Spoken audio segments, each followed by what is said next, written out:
अस्सलाम वालेकुम व्यूअर्स। मैं आपको वेलकम करती हूँ ऑप्शन से डॉक्टर रफीक डार के न्यू एपिसोड पे। आज हम एक बहुत ही इम्पोर्टेंट और सेंसिटिव टॉपिक के बारे में बात करेंगे जो कि है ब्रेकअप्स। अस्सलाम वालेकुम doctor Rafiq Dar, welcome to the new episode. Sir, आज मैं आपसे एक बहुत ही इम्पोर्टेंट और सेंसिटिव से इशू के बारे में बात करना चाहती हूँ। मैं एज अ काउंसलर बहुत से ऐसे कह लें प्रॉब्लम्स को देखती हूँ हमारी यंग जनरेशन में, इवन के एडल्ट जनरेशन में भी मैं ये देखती हूँ कि ब्रेकअप्स का सर इशू बहुत ज्यादा हम देख रहे हैं और उसका आगे इफेक्ट बहुत ज्यादा होता है हमारी पर्सनल लाइफ वगैरह पे। सर, सबसे पहले आप मुझे ये बताएं कि ब्रेकअप बेसिकली कहते किसे हैं? What is a breakup? हाँ, देखें। रिलेशनशिप की टर्म्स में मैं आपको बताऊं तो रिलेशनशिप की टर्म में सादा लफ्ज़ों में तो यही है कि अगर आप कहीं पे अटैच हैं, रिलेशनशिप में आप कहीं ऑलरेडी इन्वॉल्व हैं, हम्म। आपका किसी भी लेवल पे रिलेशनशिप है, तो हम्म। वो अगर रिलेशनशिप टूटता है तो जाहिर है उसे हम एक एक ब्रेकअप कहते हैं। ठीक है, यानी कि एक फाइनली एक टूट जाता है, आप सेपरेट हो जाते हैं। तो कहीं रिकनेक्ट आप नहीं खुद कर पाते, तो जाहिर है फाइनली अगर आप जुदा हो जाते हैं तो ये जाहिर है एक एक ब्रेकअप है, रिलेशनशिप ब्रेकअप जो है वो इसको हम कहते हैं। सर, जब दो लोग इतना इमोशनली आपस में अटैच होते हैं और मतलब काफी अच्छा एक बॉन्ड उनके आपस में होता है, तो ब्रेकअप बेसिकली होते क्यों है? क्यों ये एक इतना अच्छा खूबसूरत जो रिलेशनशिप या रिश्ता होता है वो ब्रेकअप की तरफ जाता है? इसके पीछे वजह क्या हो सकती है?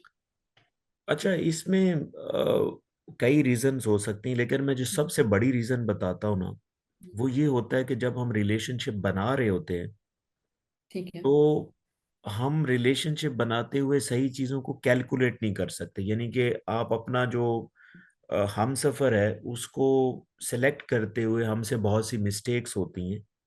ऐसे ही। ठीक है, जिसकी वजह से हम एक एक रॉन्ग सिलेक्शन की तरफ चले जाते हैं। हम्म। सबसे जो बड़ी रीजन है ना वो ये है, क्योंकि जो मैंने देखा है कि एक बहुत फ्रीक्वेंट ये ब्रेकअप्स होते हैं या हो रहे हैं, तो उसकी बिल्कुल सर। पीछे वजह ये होती है कि आपसे सिलेक्शन सही नहीं होती। ठीक अक्सर है। मैं इस तरह कहता हूँ कि जब आप फर्ज करें जैसे आप मैच्योर हो रहे होते हैं ना, आप मैच्योर हो रहे होते हैं, आप में हम्म। पबर्टी आती है, आप मैच्योर हो रहे होते हैं, तो जी आपके सर। जहन के अंदर ना एक मैप बनना शुरू हो जाता है अपने पार्टनर का। एक ठीक एक है। मैप सा बनना शुरू हो जाता है। अब जब भी आप जिंदगी में ऐसे मैप वाला बंदा कहीं देखते हैं या बंदी देखते हैं तो आप उसको वो आपको अच्छा लगने लग जाता है। ठीक है। यानी कि जो चीजें आपने मैप में जहन में बनाई होती कि मेरा लाइफ पार्टनर ऐसे होगा, आपको कहीं वो कहीं भी मिला ना तो आपने फौरी क्लिक किया कि यार ये वही बंदा है। ठीक है, लेकिन आपने सिर्फ उसकी वही चीजें देखी होती जिसका मैप बना होता है, आपने वो चीजें नहीं देखी होती जो डेंजरस हो सकती हैं आपके लिए। आपने अभी तक ठीक। वो चीजें देखी नहीं है और आप फौरी ठीक। डिसाइड कर लेते हैं। जब आप फौरी डिसाइड कर लेते हैं तो आपके ज़ाहिर है कि इमोशंस एस्टेब्लिश होना शुरू हो जाते हैं, आपकी कम्युनिकेशन स्टार्ट हो जाती है, आपकी बॉन्डिंग हो जाती है और आप एक रिलेशनशिप में फाइनली चले जाते हैं। ऐसे और ही। अभी तक वो चीज़ें जाहिर नहीं हुई जो आपको डिस्टर्ब कर सकती हैं, क्योंकि आपने उसको एक्सप्लोर ही नहीं किया। एक्सप्लोर नहीं और किया। जैसे ही आप ज्यादा मिलते हैं, ठीक है, और हमेशा जेन में एक साइकोलॉजी का मैं एक पॉइंट बता दूं, जब तक आप किसी चीज को पसंद नहीं कर लेते, यानी हम्म। अपने पास चीज वो लेके नहीं आ जाते, तब तक उस चीज में सारी चीजें आपको अच्छी लगती। लेकिन जब आप उस चीज को ले आते हैं, चाहे वो रिलेशनशिप वाली चीज हो, कोई चाहे मार्केट से आपने मोबाइल क्यों नहीं ले लिया, कुछ भी लेके आते हैं ना, तब तक आप उसको आपको सारी चीजें अच्छी लगती, इसीलिए तो आप हम्म। लेके आते हैं। ऐसे ही। लेकिन जब आप ले लेते हैं तो साइकोलॉजी ये कहती है आप लेने के बाद आपको उसकी अच्छी चीज नजर नहीं आती, फिर बुरी चीजें नजर आती। सर, हासिल जब हो जाती है चीज तो उसकी कदर कम हो जाती है कि ऐसे ही है? नहीं, वो देखें, क्योंकि आपने जो अच्छी चीजें थी उसके ऊपर तो आप उसको हम्म। ले आए, ऐसे ही। उसको तो अब कैलकुलेट ही नहीं आप कर रहे। अब कैलकुलेशन स्टार्ट वो होती है जो चीजें आपने देखी नहीं है या देखी जो नहीं। वीक एरियाज हैं, फिर वीक एरियाज आपको ज्यादा नजर आते क्या नजर आता हैं। है? जब वीक एरियाज आपको ज्यादा नजर आते हैं ना तो फिर प्रॉब्लम शुरू हो जाता है। हम्म। तो अगर वर्किंग आप शुरू से बेहतरीन कर लेना, हम्म। कैलकुलेशन आप सही कर लें, ठीक है, कैलकुलेशन आप सही कर लें तो आपके जो ब्रेकअप के चांसेस हैं वो बच जाएंगे। ठीक है। ठीक है, क्योंकि कैलकुलेशन में आपने क्या चीजें देखनी है, इसके ऊपर आपका इम्पोर्टेंट क्वेश्चन हो सकता है कि कैलकुलेशन में आप पर्सनैलिटी देखें, आप सोशियो इकोनॉमिक हम्म, फैक्टर देखें, ठीक है, आप अपना एजुकेशन का लेवल देखें, ठीक है। ये ठीक है। बहुत सारे एरियाज के अंदर आप कैलकुलेशन करके आपको लगता है कि कंपेटेबिलिटी ठीक है, तो then you can go for. उसमें ये होगा कि चांसेस ऑब्वियसली फिर भी रहेंगे ब्रेकअप के, किसी भी लेवल पे चीजें इश्यूज निकल सकते हैं, लेकिन आपके हम्म, चांसेस कम हो जाएंगे, ये मैं आपको कह सकता ठीक। अच्छा सर, ब्रेकअप हो गया है, ठीक है, उसके बाद सर हम what happens in our brain basically, neuro science इसके बारे में क्या कहती है कि मतलब क्या फिजिकल पेन जितनी ही इसकी पेन होती है, क्या होता है ब्रेकअप हूँ। का, न्यूरो साइंस और ब्रेकअप का क्या रोल? अच्छा, तबीर न्यूरो साइंस जो है ना, ब्रेकअप को एक एक एडिक्शन के तौर पे लेती है। यानी कि ठीक है। जब आप किसी के साथ रिलेशनशिप में होते हैं तो हम्म। आप बेसिकली एडिक्टेड होते हैं। हम्म। क्यों क्यों एडिक्टेड होते हैं? कि अगर आप उससे नहीं मिलते तो आपको क्रेविंग होती है। वो ऐसे। इसलिए होती है कि देखिए, एडिक्शन सिर्फ ड्रग्स की नहीं होती, ये मैं आपको बता दूं, हम्म। ठीक है। एडिक्शन, मोहब्बत की एडिक्शन हो सकती है, आपको किसी से मोहब्बत होगी, ये एक एडिक्शन के तौर पे ही होती है। क्योंकि जो ब्रेन का एडिक्शन वाला पार्ट है, जिसे हम रिवार्ड पाथवे कहते हैं, हम्म। तो वो रिलेशनशिप को भी, एक स्ट्रांग रिलेशनशिप को भी एडिक्शन की तरह लेता है। क्योंकि जब आप उस बंदे के साथ मिलते हैं ना, तो वो हम्म। ब्रेन एरिया एक्टिव होता है, जिससे डोपामीन रिलीज होती है, और डोपामीन नशे से भी रिलीज होती है। यानी कि प्रोसेस ब्रेन एक ही करता है, यानी कि आप किसी से मोहब्बत कर रहे हैं तो वो वही ब्रेन एरिया एक्टिव होता है, हम्म। और डोपामीन रिलीज होती है। जब आप उससे मिलते हैं डोपामीन रिलीज होती है, आप प्लायर फील करते हैं। जब आप फिर थोड़ा सा हटते हैं तो फिर आपका दिल करता है, क्योंकि डोपामीन का लेवल नीचे हो जाता है, फिर आपका जी। दिल करता है कि मैं फिर उनसे मिलूं। तो जब आप फर्ज करें जुदा हो जाते हैं हमेशा के लिए, तो आपकी जो मेमोरीज सबकॉन्शियस माइंड में पड़ी हुई हैं, ठीक है, आपका हम्म। डोपामीन अब नीचे आ चुका है। डोपामीन जब नीचे है, आप लो सेल्फ स्टीम में, आपको अच्छा नहीं लग रहा, और आप क्रेव कर रहे हैं कि डोपामीन दोबारा रिलीज हो किसी तरह। हम्म। जैसे आप एक एक नशा करने वाला इंसान जो है, उसको नशा ना मिले तो वो क्या करता है, जहर उससे हम्म। रहा नहीं जाता फिर वो, रहा नहीं जाता। लेकिन उसके पास चांस ही नहीं है कि वो दोबारा उसके साथ रिकनेक्ट करे। तो हम्म। उसकी जो हालत है वो जाहिर है अच्छी नहीं होगी, वो पेन फील करता है। और इसीलिए ये वाली जो पेन है, ये इवन फिजिकल पेन से भी बहुत ज्यादा, ज्यादा इसकी कोई होती है। टाइमिंग ही नहीं है, 24/7 रहेगी। 24/7, क्योंकि डोपामीन नहीं है आपके पास, हम्म। आप प्लेयर फील नहीं कर रहे, ठीक है। ठीक है, हम्म। और जब आप मिलते थे तो मिलने के साथ ऑक्सीटोसिन एक रिलीज होता है हार्मोन, जिसे लव हार्मोन भी कहते हैं, वो भी अब रिलीज Yes. नहीं हो रहा। हम्म। ठीक है, यानी कि हैप्पीनेस से रिलेटेड या प्लेयर से रिलेटेड जितने भी हार्मोन्स हैं वो डाउन हो गए हैं। सेरोटोनिन है, उसके साथ ऑक्सीटोसिन है, डोपामीन है, ये डाउन हो गए, जिसकी वजह से आपको अच्छा फील नहीं हो रहा। तो इसीलिए Right. ये बड़ी लिथल किस्म का स्टेट होती है। हम्म। बिल्कुल सर, बिल्कुल सही कहा कि ये पेन, ब्रेकअप की पेन जो है फिजिकल पेन से ज्यादा फील करते हैं। फिजिकल पेन तो हम फिर देख के कोई मरहम लगा दी उस पे या कोई मेडिसिन खा ली ठीक हो जाती है, मगर इस पेन की वाकई आप सही कह रहे हैं कि इट इज वेरी पेनफुल।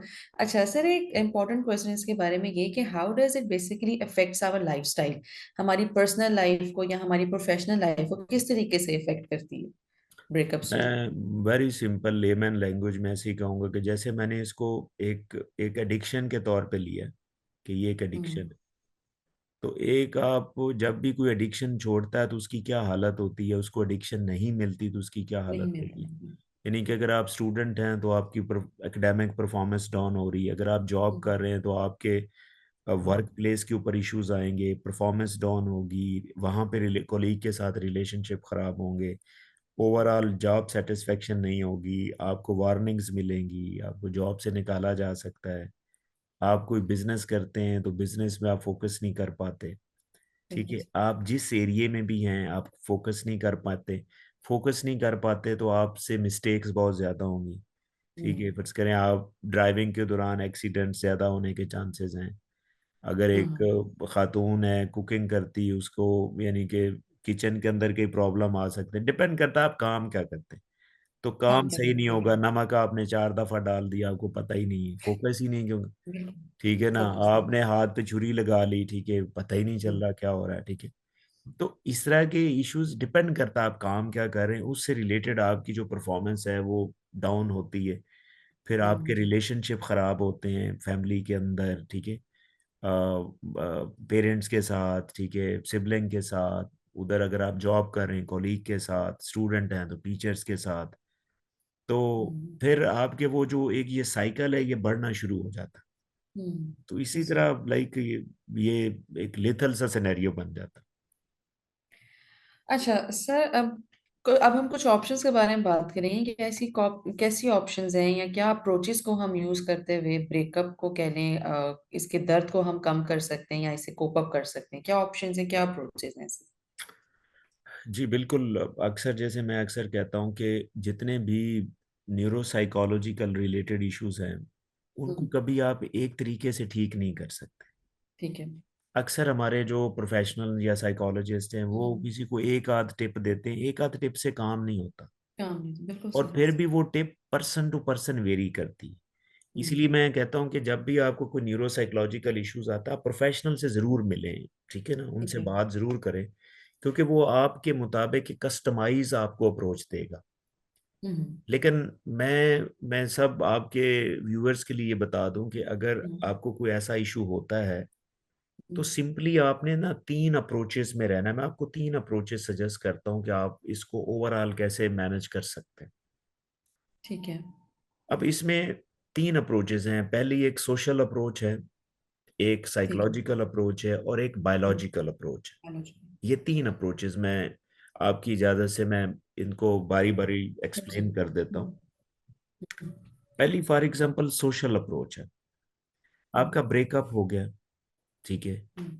आप अभी मेडिसन के तौर पे आप सोशलाइज करें, आप इसको मेडिसन समझें कि आपको किसी के साथ मिलना इंतहाई ज़रूरी है। हाँ, ठीक है। अपने सर्कल में ऑप्शन देखें जिनके साथ आप थोड़ा बहुत बैठ के खुश हो सकते हैं। हम्म। आप उनके साथ जाएं, उनको इनवाइट करें, उनके साथ मिलें, ठीक है। अगर कुछ आपके साथ ऐसे लोग हैं जिनको आप शेयर कर सकते हैं तो ज़रूर करें, हम्म। ठीक है। इसके अलावा आप कोशिश करें कि उनके साथ टाइम स्पेंड करें। ये ठीक है। आपकी एक सोशल अप्रोच होनी चाहिए, क्वेश्चन। क्योंकि आप जब सोशलाइज करते हैं उन लोगों के साथ जिनके साथ आपको अच्छा लगता है, अच्छा इसलिए लगता है कि उनसे मिलने से आपको ऑक्सीटोसिन रिलीज होता है, हम्म। आप बेहतर फील करेंगे। ऑक्सीटोसिन रिलीज होगा तो आपकी स्ट्रेस कम होगी, आप अच्छा फील करेंगे, आपको प्लेयर मिलेगी। फिर आप ये सोचें कि क्या आप कोई ऐसे काम कर सकते हैं, ठीक है, जो आपकी हॉबीज थी, ठीक है, किसी के साथ मिलके करने की, वो आप इनिशिएट कर सकें ताकि आप अपने माइंड को डिस्ट्रैक्ट करें, जी। अपने माइंड को और ऑप्शन दें, ठीक है, ताकि अपने माइंड को जो है ना वो डाउज करने की कोशिश करें। ठीक है। ऐसा कोई काम कर लें जो पॉजिटिव भी हो लेकिन डोपामीन रिलीज करे।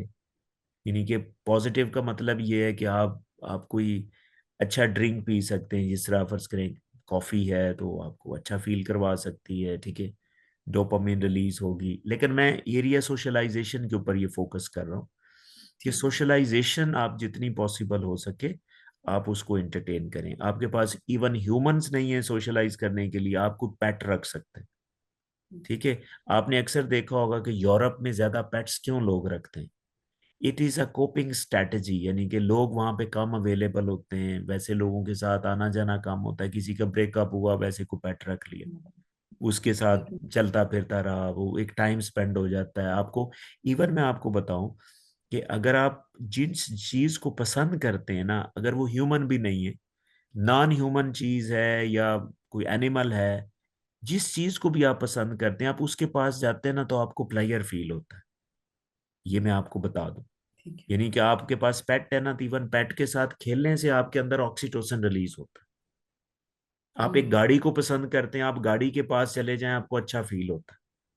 ठीक। इवन बिल्कुल। नॉन लिविंग चीजों के साथ जो आपको चीजें अच्छी लगती हैं आप उनसे भी सोशलाइज होने की कोशिश करें, ठीक है। कोई आपको अच्छा स्पीकर अच्छा लगता है आप उसको सुन सकते हैं, किसी सुन की आप सकते वीडियोस हैं। अच्छी लगती हैं आप उनको हम्म। ऑन करके सुन सकते हैं। तो आपने सोशलाइज होना, आपको इन पर्सन कोई नहीं मिलता, आप डिजिटली सोशलाइज हो सकते हैं।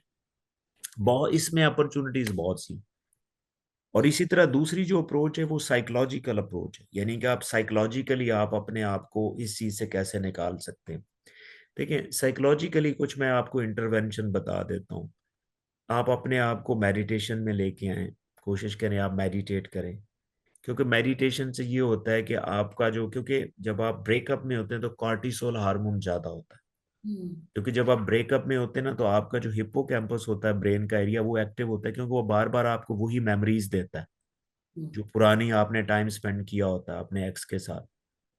तो जब आप उसको याद करते हैं तो वो मेमोरीज जाहिर है अच्छी हैं, लेकिन अभी आप बुरा फील कर रहे हैं, तो आपका जो ब्रेन का अमेग्डाला है वो एक्टिव होता है, जिससे कार्टिसोल रिलीज करवाता है फाइनली।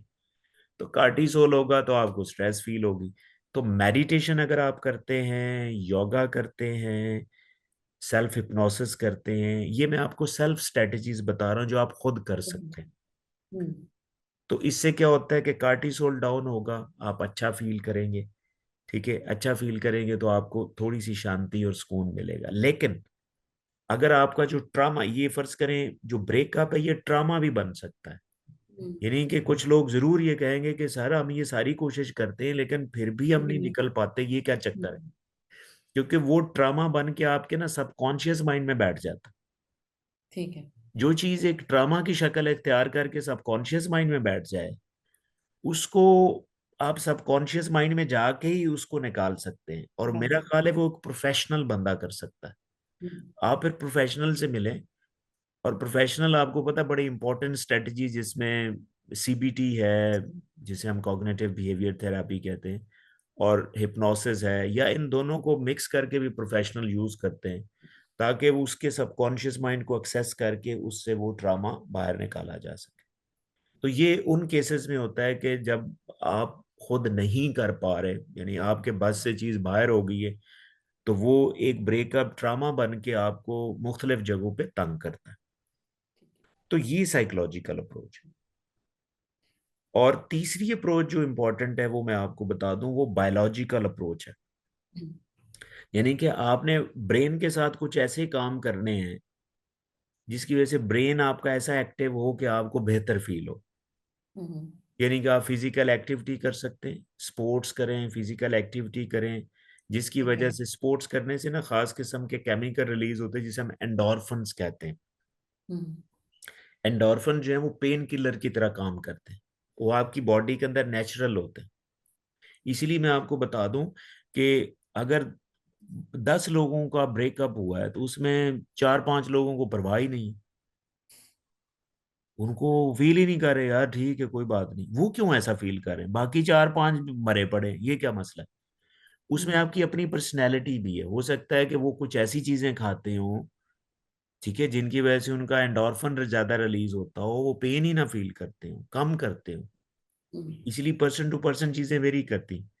तो आप अपने बायोलॉजिकल सिस्टम में ऐसी चीज चेंजेस लेके आए कि आपकी बॉडी में एंडोर्फिन रिलीज हो, हम्म। ठीक है, डोपामीन रिलीज हो। फर्ज करें आप ऐसी चीजें खाएं जो डोपामीन ज्यादा बनाती, ठीक है ना, जिससे फर्ज करें आप एंटी ऑक्सीडेंट खाएं, फूड में आप ऐसी चीजें खाएं, क्योंकि जब आप ब्रेकअप से गुजर रहे होते हैं ना, आपका दिमाग बर्डनाइज हो चुका होता है, हम्म। आपके ठीक। दिमाग में ना ऑक्सीटोसिन ज्यादा होते हैं, हम्म।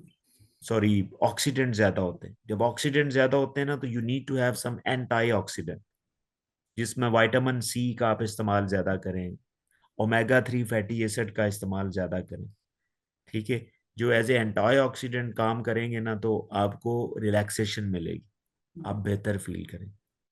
तो ये इस तरह बायोलॉजिकल अप्रोच है। ये 3 तरह की अप्रोचेस आप यूज करेंगे ना, तो आप कहीं ना कहीं खड़े जरूर हो जाएंगे इंशाल्लाह। फिर भी अगर आपको कोई मसला आ रहा है तो फिर जाहिर है आप देखें, प्रोफेशनल से जरूर आप बात करें, ताकि आप आपका जो इशू है वो रिजॉल्व हो सके। और कोशिश करें कि हर अरे गहरे बंदे को या ये पर्सनल चीजें ना बताएं, ठीक है ना। और बाद में आप उससे ज्यादा परेशान हो जाते हैं। हाँ, अगर आप समझते हैं कि कोई आपकी रियल में हेल्प कर सकता है, वो दोस्त है आपका, वो आपको कहीं अच्छी तरह गाइड कर सकता है, या आपका कोई मेंटोर है, ठीक है, आप उससे बात करें जो आप वाकई समझते हैं कि ये हेल्पफुल हो सकता है। ठीक है ना, आप किसी ऐसी बीबी से बात ना कर बैठे, या किसी ऐसे बंदे से ना बात कर बैठे जो वो जियो की तरह काम करे। समझ रहे हैं ना मेरी बात? कि वो सारे यस। जहान को ही बता दे कि यार इसके साथ ये लेकिन होता है, ऐसी हरकत ना करें, वो आपको ज्यादा प्रॉब्लम होगा, ज्यादा स्ट्रेस क्रिएट करें। एग्जैक्टली। ठीक है ना? जी तभी। जी सर, अब लास्ट क्वेश्चन की तरफ हम अपने आते हैं कि उन लोगों के लिए आप क्या सजेशंस देंगे, मतलब ब्रेकअप से बचा जाए, ऐसे लोग जो रिलेशनशिप्स में हैं या रिलेशनशिप्स ढूंढ रहे हैं कोई ऐसा, तो किस तरीके से वो ब्रेकअप से बच सकें? नहीं, मैं अक्सर हमेशा आई रियली अप्रिशिएट के देखिए, प्रिवेंशन के ऊपर काम ज्यादा करें तो ये फायदा है। यस सर, बिल्कुल। देखें, रिलेशनशिप ब्रेकअप बचने से पहले आप अपने पार्टनर से ओपन कम्युनिकेशन करें ठीक है। कि देखें कि अगर हमारा एक जिंदगी का तल्लक रहना है तो can we have an open communication. आप खुल के बात करें, आप अपने बारे में खुल के बताएं, कभी भी इसमें स्पीड ना लगाएं। हम्म, ठीक है, इवन बात करने से पहले आप खुद जरा कैलकुलेट करें कि हम्म, आपका सोशियो इकोनॉमिक स्टेटस क्या है, आपकी पर्सनैलिटी क्या है, अगले की पर्सनैलिटी क्या है। ठीक है, तो इन सारी चीज़ों के ऊपर आप कैलकुलेशन करें, अपना कल्चर देखें, अपना जो अपनी पर्सनैलिटी देखें। समटाइम पर्सनैलिटी मैच नहीं करती। ठीक है ना, आप yes, एक ऐसे बंदे को चूज कर रहे हैं जो नार्सिसिस्ट है, ठीक है, साइकोपैथ है, आपके लिए मुसीबत बन जाती है यार, ये आप क्या करें। ठीक है, तो इसीलिए इवन मैं कहता हूँ कि रिलेशनशिप काउंसलिंग भी बहुत इंपॉर्टेंट है। आप समटाइम काउंसलिंग भी ले सकते हैं कि मेरा मेरा ये स्टेटस है, मेरा ये पर्सनैलिटी है, आप थोड़ी सी असेसमेंट भी करवा सकते हैं तो मेरे लिए किस तरह का जो पार्टनर है वो सूटेबल हो सकता है। ठीक है, तो रिलेशनशिप काउंसलिंग, ये गोरों ने ये भी साइंस एक निकाली ना, काउंसलिंग कोई ऐसे मजाक नहीं है, इसकी बड़ी इंपॉर्टेंस है। अगर आप किसी अच्छे काउंसलर से मिल रहे हैं तो आपको बड़ा फायदा हो सकता है। तो मेरा ख्याल है इसके ऊपर पहले एक कॉन्शियसली अवेयर हो कि आप कहाँ पे रिलेशनशिप एस्टेब्लिश करें, अपनी जिंदगी भी खराब ना करें और अगले की भी खराब ना करें। तो आप थोड़ी देर, आपको ऐसे कोई भूत सवार हुआ, आपने ऐसे आते जाते किसी के साथ रिलेशनशिप बना लिया। ठीक है, वो लड़की फर्ज करे कराची की है, वो बंदा कहीं झांग का है। तो अब वो जब बातचीत शुरू होगी बाद में, लड़के वाला लड़का कहता है जी मेरे पेरेंट्स नहीं मानते कि जी हम कराची में शादी नहीं कर सकते। भाई ये क्या तरीका है, अभी आपको पहले नहीं पता था कि वो कराची पहले से है पता या होगा, बिल्कुल सर, ऐसे ही। यानी कि ये आपको कॉन्शियसली जरा थोड़ा सा सब्र कर लें, चीजें सारी मिल जाती हैं। ठीक है हम्म, ना, आपको अच्छे पार्टनर भी मिल जाएंगे, लेकिन ये है कि आप तहम्मुल से, सब्र से ही अगर ये चीजें कैलकुलेट करके चलेंगे तो आपकी जिंदगी भी खराब नहीं होगी, किसी की भी खराब नहीं होगी, और ये मामला चलते रहेंगे इंशाल्लाह। जी। Thank you so much doctor Dara, आपने एक बड़े प्रेसिंग इशू के बारे में बात की, और आई गेस हमारे व्यूअर्स को इससे बहुत ज्यादा फायदा हुआ होगा कि ब्रेकअप बेसिकली है क्या, हम उससे कैसे बच सकते हैं, क्या वजूहात उनकी तरफ हमें लेके जाती हैं। Thank you so much sir, आपने इतने नो अच्छे से हर प्रॉब्लम। चीज को एक्सप्लेन किया एनी किया। Time, any time. So thank you so much for staying with us and watching this episode. अगर आपका कोई भी कमेंट हो या आप किसी भी नए टॉपिक के बारे में या कोई भी इंफॉर्मेशन जानना चाहते हैं तो प्लीज कमेंट में हमें बताएं, हम नेक्स्ट एपिसोड में जरूर उसके बारे में बात करेंगे। Thank you so much everyone. Thank you तभी। Thank you.